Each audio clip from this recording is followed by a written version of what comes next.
Саламатсыздарбы? Бул 360 градуста тартылган видео. Сиз бул видеону колуңуз менен оңго, солго, өйдөгө, ылдыйга жылдыруу менен 360 градуста көрсөңүз болот.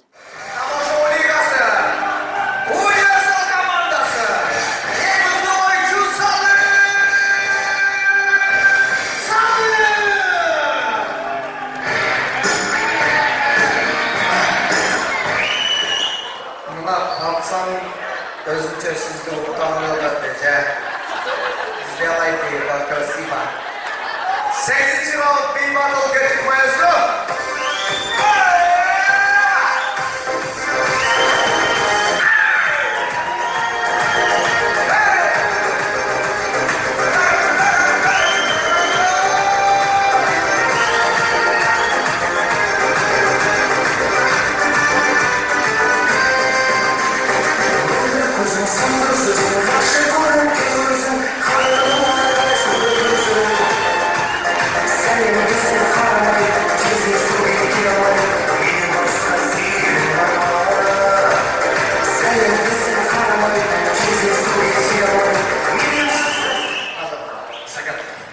İlk birinci gol çalılar eşekeme olsun. 50. gol çalılar Cigit'in dostun Sadık Mırsan olsun.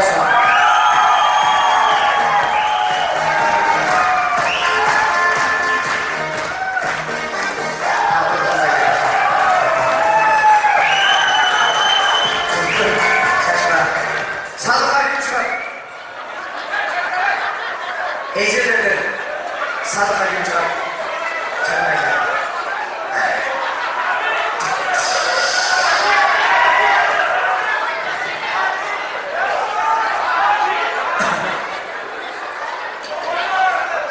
Sizlerin kazanmışlarında en mutlu ilçi 26 жолу уккан bir жолга утулган эмес. Эшимге бейбатыл боюнча берилди. Habib Nurmagomedovдун тайчеси эшегин күйөргөндөр бир гол чабабыздар чекеске.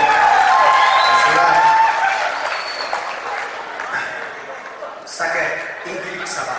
Кеттик маэстро. 9-чу раунд.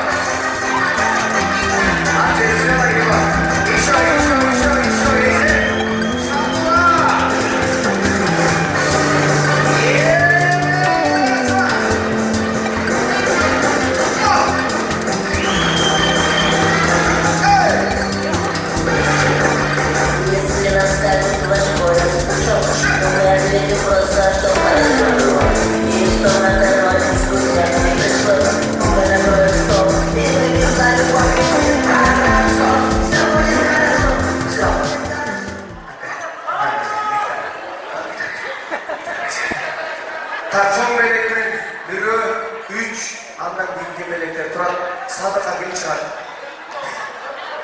Utulsa da melek altını mecbur başım. Kim çıkar? Bu желательно ecelerden. Kim var? Ha?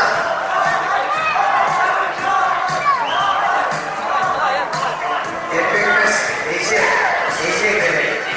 Ece.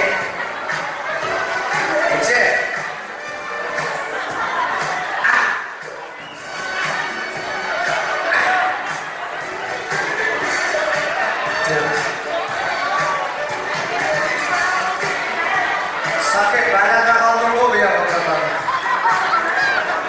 Champions League titulu saçına hoş geldin. Teşekkür ederiz. Görmeler gol çaltırasılar 10. round, vıhıt final. Maestro getirmenize. Bir battle. Şimdi.